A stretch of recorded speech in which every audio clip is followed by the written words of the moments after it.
교독하겠습니다. 나는 우리가 약한 것 같이 욕되게 말하노라. 그러나 누가 무슨 일에 담대하면 어리석은 말이나마 나도 담대하리라. 그들이 히브리인이냐 나도 그러하며 그들이 이스라엘인이냐 나도 그러하며 그들이 아브라함의 후손이냐 나도 그러하며 그들이 그리스도의 일꾼이냐 정신없는 말을 하거니와 나는 더욱 그러하도다. 내가 수고를 넘치도록 하고 옥에 갇히기도 더 많이 하고 매도 수없이 맞고 여러 번 죽을 뻔하였으니 유대인들에게 40에서 하나 감한매를 5번 맞았으며 3번 태장으로 맞고 1번 돌로 맞고 3번 파선하고 일주야를 깊은 바다에서 지냈으며 여러 번 여행하면서 강의 위험과 강도의 위험과 동족의 위험과 이방인의 위험과 시내의 위험과 광야의 위험과 바다의 위험과 거짓 형제 중에 위험을 당하고 또 수고하며 애쓰고 여러 번 자지 못하고 줄이며 목마르고 여러 번 굶고 춥고 헐벗었노라. 이 외의 일은 고사하고 아직도 날마다 내 속에 눌리는 일이 있으니 곧 모든 교회를 위하여 염려하는 것이라. 누가 약하면 내가 약하지 아니하며 누가 실족하게 되면 내가 애타지 아니하더냐. 내가 부득불 자랑할진대 내가 약한 것을 자랑하리라.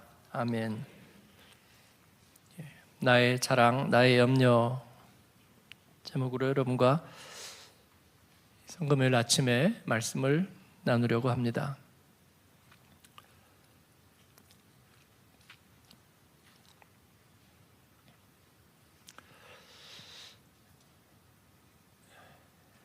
바울 사도는 그리스도인들과 어린 교회에 대하여 예수 그리스도의 사환 그러면서도 주님의 마음을 전하는 메신저, 그러나 그냥 스피커처럼 전하는 것이 아니라 그는 부모의 마음을 가졌습니다. 우리 신앙의 선배들은 찬송가에서 예수 예수 내 주여 곧 가까이 오셔서 멀리 하지 마시고 부형같이 되소서. 부형은 아버지라는 뜻입니다. 주님은 호칭이 많습니다. 내 안에 계신, 내 안에 동심원이시기도 하시고 내 안에 머무르시기도 하시잖아요. 내 안에 나의 왕이시기도 하고 또 우리를 종이라 하지 않고 친구라 하리라 하셨으니 우리의 동행하는 친구이기도 하고 그리고 우리의 신랑이기도 하고요. 동시에 우리의 부형과 같이 되기도 하셨습니다. 그런 것처럼 우리 예수님께서 이제 우리 안에 또 우리와 함께 계시고 그리고 그를 우리가 전하는 이가 되고 또 복음의 사도는 그래서 부모의 심정으로 어린 성도들에게 그 주님을 소개하고 말씀을 전하고 그렇게 그들을 영적으로 인도하고 또 멘토링 했습니다. 그런데 그 안에 무엇이 있는가? 그의 안에 연약함이 있고 또 그의 삶 가운데 하나님께서 또 예수 그리스도가 그의 안에 계심에도 불구하고 그를 마치 버림받은 자처럼 여러 가지 고난 가운데 두셨다. 그런 일을 숨기지 않고 고백하고 있습니다. 우리 교회 성도들 가운데도 공황장애라든지 또 우울증 같은 마음의 질병들이 종종 찾아오는 것을 보았고 저도 그런 느낌을 이렇게 느껴본 적이 여러 번 있습니다. 그리스도인이 스트레스를 받는 것을 넘어서서 굉장히 마음의 그런 질병을 앓는다는 것에 대해서 우리가 믿음이 없거나 아니면 뭔가 부족하거나 그렇게 생각할 수도 있고 사실 그렇습니다. 그런데 저는 기독교 역사를 보면서 놀란 게 뭐냐면 복음적으로 굉장히 위대했던 사람들 가운데 우울증 증세가 굉장히 많았다는 겁니다. 유명한 설교자인 찰스 스펄전 목사님도 우울증을 자주 앓고 또 고백했던 적이 있습니다. 그때는 요즘과 같은 표현이 좀 적었겠지만 요즘 이제 공황장애가 많잖아요. 그런 일들이 사역자들에게 많이 있었습니다. 엘리야가 40주야의 길을 가면서 이세벨을 피해서 하나님의 산을 한사코 찾아 이렇게 도피의 걸음을 했을 때 로뎀나무 아래서 죽기를 자청하죠. 많은 의사들이 그 엘리야의 이야기를 이렇게 읽으면서 엘리야 신드롬이라는 말을 거기에 붙였죠. 그리고 그가 상당한 우울증을 앓고 있다, 그렇게 얘기합니다. 그는 자기의 처지를 과장하고 있죠. 다 죽고 나만 남았습니다. 하나님의 사람들이 다 죽고 나만 남았습니다. 그렇게 자기의 감정을 다소 과장하죠. 그러나 성경에서 하나님께서는 그의 그런 감정적인 과장을 받아주십니다. 쓸데없는 소리 그렇게 무시하지 않고 받아주세요. 그리고 하나님의 사자를 보내서 물 한 모금 떡 한 조각을 주고 너의 길을 이기지 못할까 내가 염려하노라. 염려하는 하나님을 보여주고 계시죠. 베드로에게도 그와 같은 디프레션이 종종 감지되고 바울 사도는 특히나 자기 안에 계신 주님과 함께 자기의 옛 자아가 어떻게 주님에 의해서 변화되었는지를 정말 낱낱이 보여주는, 바울 사도는 종종 그런 우울증의 모습을 우리들에게 이렇게 드러내는 것을 숨기지 않습니다. 왜 그럴까? 그러니까 저는 우리가 못났다는 것을 정당화한다, 지금 그런 이야기가 아니라 우리가 주님을 옷 입고 주님 나라에까지 이르는 데 있어서 우리가 어떤 일들을 거쳐가는가, 그런 말씀을 드리는 것입니다. 오늘 말씀에 보니까 21절에서 굉장히 파격적으로 얘기합니다. 21절 한번 비춰주세요. 나는 우리가 약한 것 같이 욕되게 말하노라, 그렇게 말하고 있습니다. 왜 이런 얘기를 하느냐면 고린도서는 굉장히 논쟁적인 편지입니다. 왜냐하면 이 복음의 적대자들이 정말 기승을 부렸거든요. 아마도 저는 그렇게 생각해요. 어느 순간에서 길을 꺾어놔야 된다는, 공중의 권세를 잡은 자, 바울 사도는 에베소서에서 그 싸움을 분명히 느끼고 있습니다. 그 지중해 일대에 헬라와 그 로마의 세계에 그 정신적인 중심 가치가 그들로 쏠려 있는데 이 예수 그리스도의 복음이 그들 가운데 들어가면요, 이 영적인 지도가 달라질 거거든요. 그렇기 때문에 이 복음의 DNA를 가진 이들을 꺾어놔야 됩니다. 그들을 자괴감에 빠지게 하고 자기 모순에 빠지게 하고, 그리고 공자님 말씀이나 하는 존재들로 만들어야 합니다. 그죠? 그래서 항상 무슨 말과 행실이 달라요, 말은 잘해요, 그런데 실제로는 아무것도 없어요, 알고 보고 들춰보니까 전부 다 위선자고 모순투성이에요. 결국 그렇게 되기를 바라는 거죠. 결국은 그게 대세를 넘지 않게 하는 거죠. 누군가 어느 한 사람의 진실한 인격과 예수 그리스도가 그 안에 있는 것 같이, 그래서 많은 사람들이 그 앞에서 마음이 깨어지고, 이런 사건이 일어나면 안 되는 거죠. 그것은 그냥 오늘날의 시점에서 보자면 마귀가 얘기하는 거예요. 그거 한 17세기 때 얘기야. 한 17세 애기. 컴퓨터도 안 나오고, 그리고 항생제도 개발되지 않고, 그리고 달나라나 화성에다가 위성도 쏘지 못할 때 그때 얘기라고, 그냥 사람들이 두려움이 많고 그랬을 때 얘기야. 그렇게 얘기하고 싶은 거죠. 그래서 그러한 영적 대결이 아마도 이 고린도서에서는 심각했을 거라고 생각합니다. 그래서 고린도서에는 정말 주옥 같은 복음의 말씀들이 알알이 박혀 있습니다. 알알이 박혀 있습니다. 하나님께서 그런 영적 싸움 가운데에서 존귀한 말씀을 주셨는데, 이 복음의 사람들, 바울 사도가 받은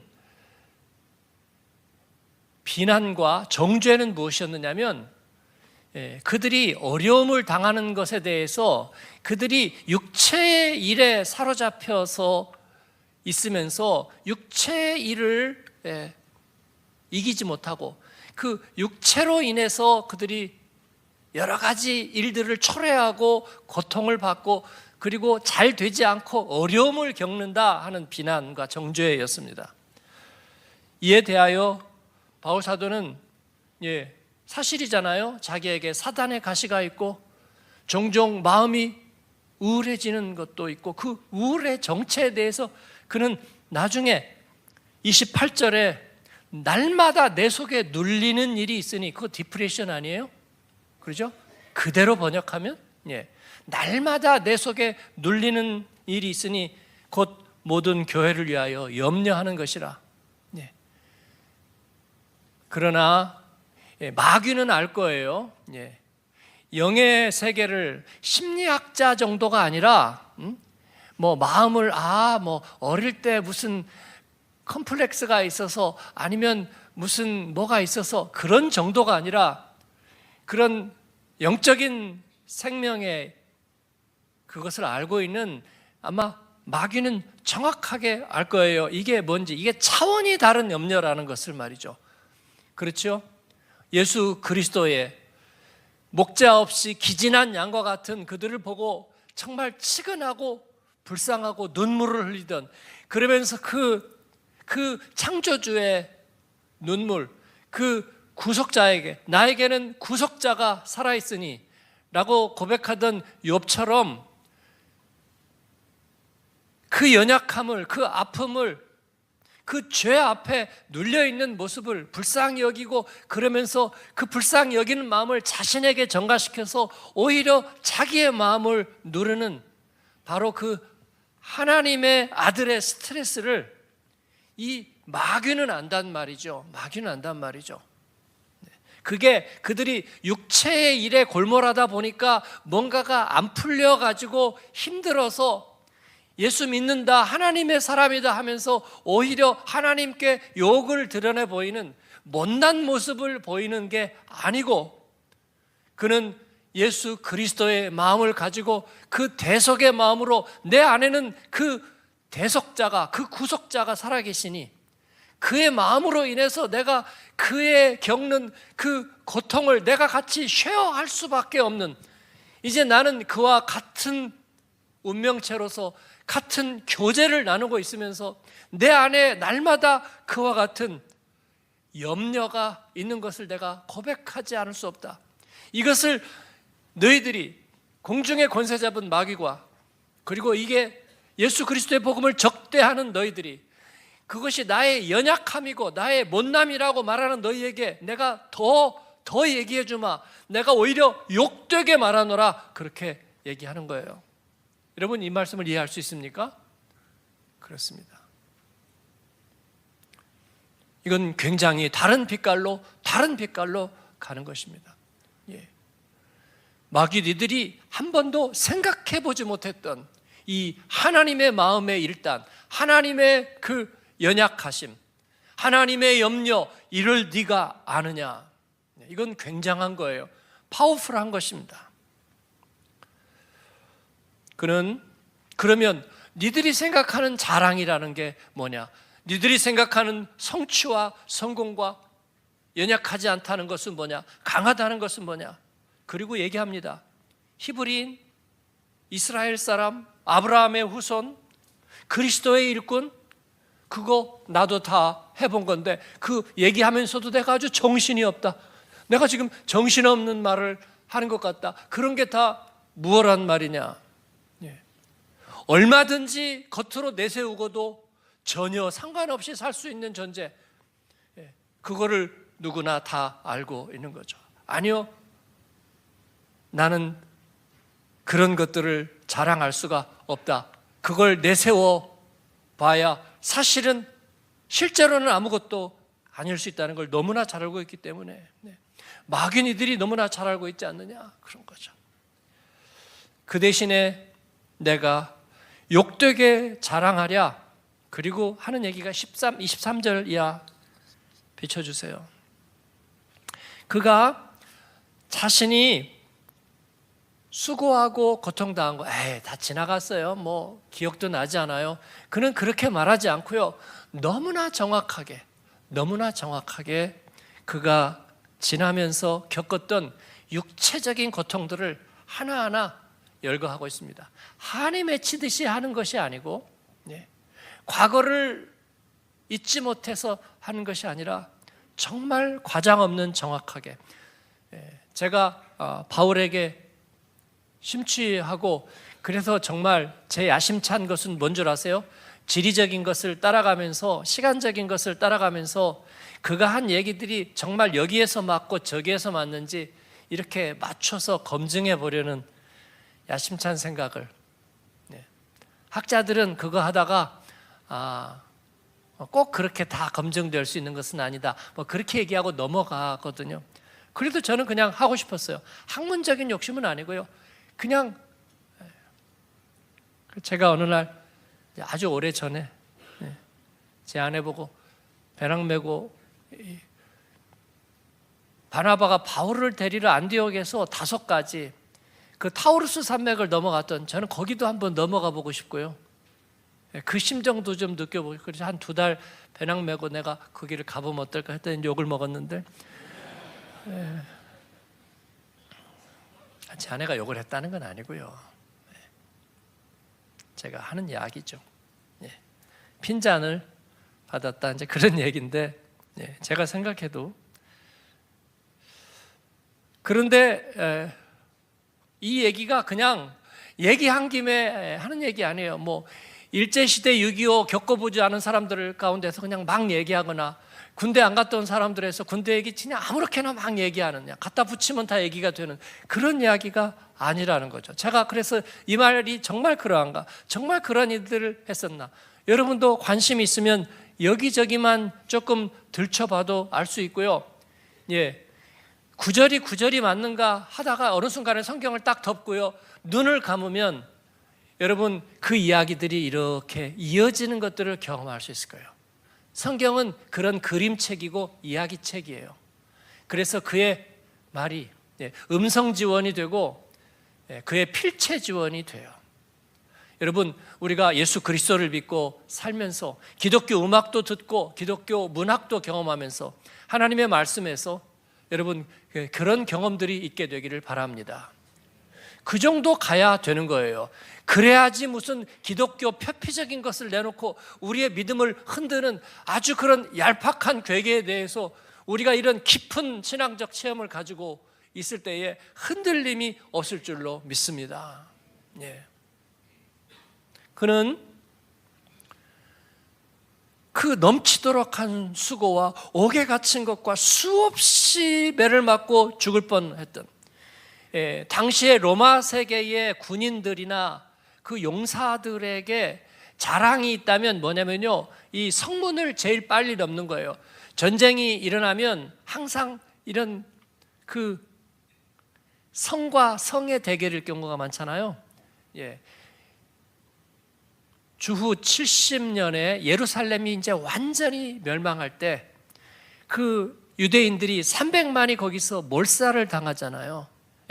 로마의 군인에게. 그래서 마사다로 도망가죠. 거기서 최후의 항전이 이루어지는데 로마 군인들은 느긋합니다. 둘러싸고 보급로 다 막아버리고,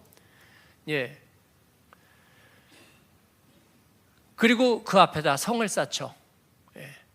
성을 쌓고 이제 그들을 점점 그때 이제 사다리를 놓고 성벽을 올라가잖아요. 그때 성벽을 제일 먼저 넘는 사람이 용감한 사람이에요. 그게 영예의 상징이었는데, 그러나 바울 사도는 자기를 박해하는 이들에게 성을 넘었다, 다메섹 성을 넘고 광주리에 담겨가지고 도피하잖아요. 그 얘기를 하는 거예요. 네. 명예롭지 않잖아요, 여러분. 명예롭지 않잖아요. 누가는 우리가 지난번에 나눈 말씀 사도행전 그 25장 이야기에서 재판을 이제 5번을 받으면서 바울이 로마 황제에게 재판을 받게 해달라고 나를 보호해달라, 이 벨릭스 총독은 바울이 그렇게 부탁했다 하는 얘기를 하는데, 여러분 그거는 지 입장이잖아요. 그죠? 바울 사도가 나 좀 살도록 유대인들한테 넘겨주지 말고 차라리 당신들이 나를 가둬주세요. 그러면 내가 좀 안전하겠어요 라고 바울이 그렇게 사정하고 부탁을 하겠어요? 했더라도 뉘앙스가 다른 거죠. 황제 앞에 서서 복음을 증언해야, 그리고 그는 성령의 인도하심을 그때 받죠. 성령의 인도하심을. 그저께 말씀드린 것처럼 하나님의 자녀인 것을 증언하실 때에 성령께서 뒤에서 좌측이라 아니라 우측이라 그렇게 말씀하신다고 그랬잖아요.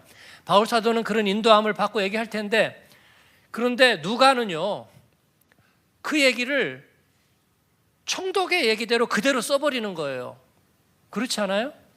총독이 제가 그런다라고라 살려달라고 나에게 그렇게 오히려 보호해달라고 부탁을 하더이다 하는 얘기를 그대로 써버려요. 그렇습니다. 여러분 자기 얘기를 쓰는데 바울이 누가 보고 어디 한번 봐 뭐라고 썼나 그렇게 하지 않겠어요? 보니까 야, 너 지금 앞으로 수천 년 동안 이거 가지고 지금 전도할 건데 야 이렇게 쓰면 어떻게 해? 어떻게 내가 좀 비겁하가 없어 보이지 않니? 그래요? 그냥 저는 있는 대로 썼는데 제가 너 누가 아니래 누가? 말이야 정말 말되네요, 그죠? 일부러 그렇게 얘기한 건 아니었어요. 근데 그냥 놔뒀어요, 여러분. 놔뒀어요. 그러니까 예수 안 믿으면 참 별걸 가지고 다 감탄한다. 근데 그래요, 저희는 이런 거 갖고 감탄해요. 정말 굉장하다. 어떻게 그럴 수 있을까? 저는 그렇게 생각하는 거예요. 그러면서 자신이 연약함이 사조된 증거가 아니라고 얘기하는 사람들 앞에서 정말 자기가 겪었던 어려움들을, 그 죽을 뻔했던 것들을, 성을 제일 먼저 넘은 용사가 아니라 밤중에 광주리를 타고 도망쳤던 그 이야기, 그리고 그가 겪었던 수많은, 전도하러 가서 전도 대상자들 앞에 가서 간질이 났는지 쓰러져 버렸어요. 그래서 자기가 전도하려는 사람들이 전도를 받기도 전에 바울을 돌봐줬어요. 그게 갈라디아 사람들이에요. 놀랍지 않습니까? 그럼에도 불구하고 자기 안에 계신 주님에 대해서 전혀 그런 부끄러움을 느끼지 못했다는 사실이에요. 그렇습니다. 그는 아주 각성된 고난을 겪었고 그는 확실하게 알고 있었습니다. 그의 죽으심을 자기는 본받고 있고, 그리고 고통당하신 그분과 자기는 형제처럼, 쌍둥이 형제처럼, 아니 샴 쌍둥이처럼, 머리나 배가 붙어있는 샴 쌍둥이처럼 같이 느끼고 같이 고통을 나눈다는 사실을 그는 이렇게 표현하고 있는 것입니다. 그리고 그에게 날마다 눌리는 일 한 가지가 있는데 그것은 주의 모든 교회를 위한 염려라, 그렇게 얘기하고 있습니다. 유대인들이 예수님을 십자가에 못 박게 하고 그 피를 자기와 후손들에게 돌리라는 그 이야기가 바울 사도는 너무나 마음에 울리고 근심이 되어서 그치지 않는 고통과, 그리고 끊임없는 근심이라고 로마서 9장에서는 그렇게 표현하고 있습니다. 사랑하는 여러분, 그는 내가 나의 약한 것을 자랑하리라 말씀하고 있습니다. 약할 때 강함 주시는 우리 주님이신 줄을 믿습니다. 우리는 주님과 함께 살면서 그 주님께서 겪으신 그 마음, 또 주님이 나와 함께 이 세상에서 이런 고통들을 겪어가게 하시는, 우리는 그 안에 있습니다. 저와 여러분의 마음을 주님께서 그렇게 축복하시고 또 붙드시기를 바랍니다. 그렇다고 우리가 다 우울증에 시달려야 되는 것은 물론 아니고요. 주님 안에서 주님은 우리를 이기게 하십니다. 성령께서 우리를 붙들어 주십니다.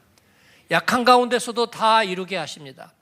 약할 때 우리 주님은 우리 안에서 더 순도 높게 일하시고 우리를 연단하시고 붙들어 주십니다. 단지 시간이 좀 느리게 흐른다 그랬습니다. 죽어버리고 끝나버리는 것 아니다. 오히려 그때는 응답의 시간이고 하나님의 시간입니다. 주님께서는 우리를 그와 같이 주님의 마음을 알아 주님을 닮아가고 주님을 옷 입어 가게 하십니다. 주님과 십자가를 같이 쉐어하고 함께 나누는 것은 우리들에게 영광된 일입니다. 그리고 그 가운데서 주님의 마음을 알고 주님의 고통에 참여하는 것은 복되고 자랑스러운 일인 줄로 믿습니다. 여러분이 저는 싫어요 하든지 말든지 그건 여러분의 일입니다. 상관없습니다. 그러나 주님은 우리와 그렇게 함께 하기를 원하십니다. 포도농장에서 포도를 따고 그리고 그 열매를 맺기를 원하는 사람은 그 상응하는 과정에 햇빛과 그리고 마음의 진통과 그 모든 일을 같이 겪어야 합니다. 그래야 그는 포도장이가 되는 것입니다. 다른 방법은 없습니다. 여러분, 없습니다. 천박한 주말 연속극처럼 밤날 연애만 해도 회사가 점점 커져가는 그런 일은 세상에는 없습니다. 여러분, 그 안에서 자기의 생명을 조금씩 갈아 넣어야 되는 것이에요. 여러분, 하나님께서 주님은 저와 여러분에게 그와 같은 우리 주님의 마음을 알게 하셨습니다. 여러분, 주의 교회를 향한, 이건 염려라는 것이 아니라 자꾸 불안한 생각하고 걱정거리를 만든다, 그런 얘기가 아니라 십자가의 마음, 주님의 마음을 가진다는 것입니다. 그런 마음을 공유하는 저와 여러분, 주의 교회가 되기를 바랍니다. 제가 부끄럽게 여긴 것은 복음을 만나고 디아스포라이고 나는 재능이 없고 은사가 없으니까, 나는 기회가 없으니까 나는 지극히 작은 자입니다, 그렇게 말하는 것이 너무나 부끄럽다는 것을 알았습니다. 그렇습니다. 나는 모양 하나도 제대로 되지 않은 퍼즐 한 조각입니다. 퍼즐 조각 하나는 완전체가 아니고요, 그리고 제대로 된 모양도 아닙니다. 혼자 할 수 있는 게 아무것도 없어요. 그러나 여러분, 설계자의 의도에 따라 내가 그 자리에 있을 때 내가 없이는 퍼즐판이 완성되지 않는 거예요. 그래서 이 퍼즐판이 다 완성되어야 할 텐데라는, 우리가 한 성령, 한 스피릿을 가진 사람의 애타는 마음이 있고 거기에서 나를 기꺼이 내어놓아야 한다는 거예요. 그렇지 않고 나는 없으니까, 부족하니까, 불완전하니까 하고 어디론가 숨어버리는 혹성이나 떠돌이별같이 살지 않는다는 거예요. 우리의 궤도에서 주님, 나는 주님을 바라보면서 주님 안에서 이루어져 가고 있습니다, 나를 통해서 일하시옵소서. 여러분, 그런 주님 앞에서의 자임이 있어야 되는 줄로 믿습니다. 주님은 우리를 그렇게 기뻐하십니다. 그럴 때 우리는 나의 연약함을 자랑하며 주님 앞에 나를 내어놓을 수 있습니다. 그럴 때 주님은 우리에게 가짜 자랑이 아니라 진짜 자랑을 주십니다. 주의 교회를 향한 진짜 자랑을 주시리라고 믿습니다. 여러분, 제가 정직하게 말씀드리는데 교회 안에서 정말 자랑스러운 신자, 예전에도 보면은요, 어느 교회를 가든지 교회에 기껏해야 정말 한 명, 두 명 있을까 말까. 그러니까 정말 좋은 신자들, 또 예수님 잘 믿으려 하는 사람도 있었지만, 그러나 성령의 내적 증거가 있고 그 시대에 하나님이 그를 통해서 정말 축복하시고 사용하시고 그리고 많은 영혼을 돌아오게 하는 그런 사람들은요, 교회마다 한 명이나 두 명이 있을까 말까 했습니다. 그런데 여러분, 저희는 디아스포라이고 저희가 정말 중요할 때라는 건 여러분이 아시죠?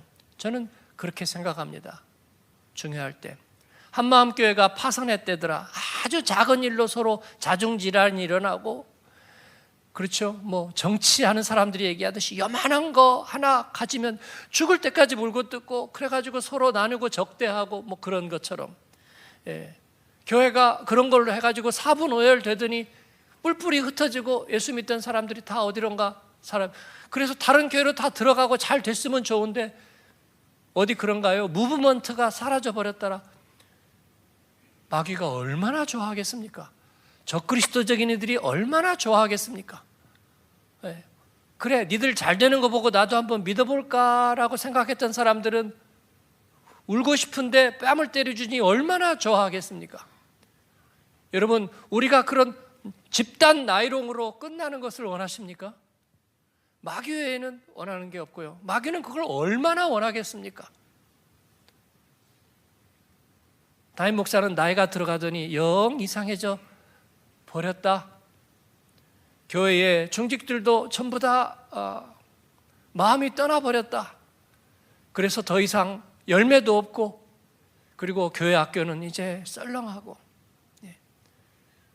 미국 갔다 온 우리 성도가 그렇게 얘기했어요. 큰 교회 가니까 우리 교회 본당 많은 게 한 6개가 있더이다. 그 중에 하나가 교회 학교인데 아이들은 한 3, 40명 있더이다. 그런 거죠. 화려했던 전성기를 두고 그 다음에 다음 세대가 끊겨가는 모습, 그 교회의 잘못은 아니고요. 그건 전체적인 흐름이라고 하는 것입니다. 여러분, 하나님은 우리들에게 골든의 자이탈터, 황금 시대를, 복음의 황금 시대를 우리 안에서, 디아스포라 안에서 이루시라고 저희들에게 기회를 주시는 줄로 믿습니다. 여러분이 한번 돌아보세요. 우리 교회 한 명이나 두 명뿐인가? 더 많죠? 그렇잖아요. 진짜 백이 정말 주님을, 예수 그리스도를 주로 고백하고 그에게 나의 모든 삶을 조율하려는 사람들이 한 명이나 두 명은 아니죠? 10명입니까? 20명입니까? 더 되잖아요. 분명히 더 되잖아요. 그렇습니다. 그리고 여러분이 다녔던 교회 한번 돌아보세요. 몇 명 되었는지 한번 돌아보세요. 물론 기도하는 기독군 우리 어머니들 다 계셨지만, 그러나 그런 분들, 홍정길 장로님이, 우리 김인수 장로님, 그러니까 그 교회 김인수 장로님, 그렇게 얘기하는 그 양반도 그 양반 한 명밖에 얘기 안 하더라고요. 그 외에도 수도 없이 많아요. 그렇게 얘기 안 하더라고요. 우리에게 그와 같은 일을 주신 하나님께서 주님의 마음이 있는 거예요. 이것이 우리의 진정한 자랑이 되기를 바랍니다. 주님 앞에서. 그리고 복음의 전선 디아스포라와 다음 세대, 이를 어떻게 할까요?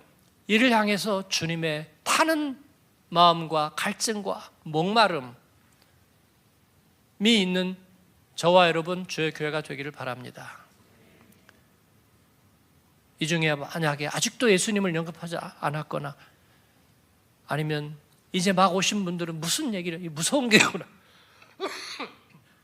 무서운 교회구나, 그럴지 모르겠어요. 그러나 그렇지 않은 성도들은 아마 다 이 마음을 갖게 되기를 바랍니다. 우리는 이 마음을 갖고 주의 교회를 섬기다가 주님 앞에 가고 싶습니다. 그렇지 않고 좀 지쳤어요. 그러니까 좀 쉬어가고 뭐 나 아니래도 너 아니래도 누군가가 와서 하겠고, 우리는 그런 생각 더 이상 할 수 없고 하지 않는다는 거예요, 여러분. 그래서 우리가 교역자를 청빙하고 할 때도 이제는 아무나 할 수가 없어요. 그냥 공고 내고 오고 싶은 분들 얘기하세요. 그래가지고 이력서 받아보고 그렇게 할 수가 없다고요. 새벽부터 밤까지 하나님 위해서 멋지게 살아볼 사람, 그런 사람들하고 우리는 같이 일하고 싶어요. 그리고 그런 그리스도의 사람들을 세우고 싶습니다. 우리들의 자녀들이 그렇게 공부도 열심히 해서 잘하고, 잘하려고 할 필요는 없고요. 그냥 잘하게 돼요, 그냥. 그리고 예수 잘 믿고 신앙의 언어가, 영적인 언어가 하나로 분명하게 통일되어 있고, 뭐 독일어로 도망갔다가 우리말로 도망갔다가 또 아니면 영어로 좀 도망갔다가 이렇게 도망다니는 도망쟁이들 말고 그 안에 신앙의 영적 언어는 하나로 분명히 통일되어 있고 그 외에는 뭐 3개국, 4개국어 막 해대고, 그리고 주님 영광 위해서 주님의 이름을 변호할 사람들, 알곡 같은 정예 부대를 주님 앞에 세우고 싶어요. 거기에 대한 우리의 염려가 있는 것입니다. 그리고 이를 위해서 주님 대가가 필요하다면 우리가 앞다투어서 치르겠습니다. 앞다투어 치르겠습니다. 주님 앞에 그렇게 자임하는 저와 여러분 되기를 바랍니다. 주님이 기뻐하실 것입니다. 우리가 가진 연약함, 그건 아무런 해가 되지 못합니다. 그것 때문에 겸손한 듯 할 필요 없습니다. 그저께 제자반한 어떤 집사님이 무슨 일 때문에 제게 왔다가, 목사님은 몸이 좀 안 좋을 때 말씀이 더 힘이 있는 것 같아요. 그래서 계속 안 좋으라는 얘기는 아니라고 생각하고요. 그건 당연하게 생각합니다. 우리가 예수 안 믿을 때 어떠했습니까? 시험 들었다, 그 다음에 요즘 뭐 잘 모르겠다, 하나님이 그러면서도 할 거 다 하지 않았습니까? 놀러 갈 거 다 놀러 가고, 육체적인 거 다 하지 않았습니까? 마찬가지입니다. 우리가 연약할 때에, 우리가 하나님 앞에서 연약할 때에, 그러나 주님 안에서 할 거 다 합니다. 할 거 다 하게 되는 줄로 믿어요. 여러분, 우리 안에 누가 계시느냐가 중요합니다. 여러분을 축복합니다. 우리 옆에 분 서로에게 한번 축복해 주세요. 당신을 축복합니다. 당신을 축복합니다. 당신의 자랑, 당신의 긍휼, 당신의 염려 주님께서 붙잡고 계십니다. 우리의 기도 소원을 다 이루실 것입니다. 뭐 기도해도 뭐 다 응답이 안 되더라도 그리 아니하실 때 괜찮아. 그런 거는 어디 저기 다른 데 가서 얘기하십시오. 그냥 대를 이어서 몇 대가 지나도록 정말 주님 앞에 쓰임받은 사람 한 명이나 2명 나오는 데 가서 얘기하십시오. 하나님의 때, 하나님의 방법으로 그리 아니하실지라도 우리는 그거 금치거입니다. 하나님, 우리는 그럴 틈이 없어요. 반드시 응답되고요. 그리고 주님 반드시 이루어 주십시오. 우리 때에 이루어 주십시오. 주님 앞에 주여, 주는 수년 내에 이 주의 일을 부흥케 하옵소서. 진노 중에도 긍휼을 잊지 마옵소서. 그렇게 하나님 앞에 아뢰는 주님의 사람, 주의 교회 되기를 축원합니다. 축원합니다. 아멘.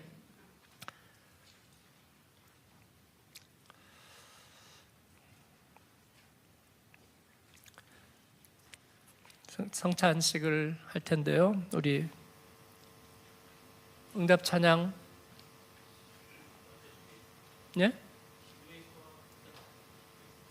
응답 찬양, 우리 십자가를 질 수 있나?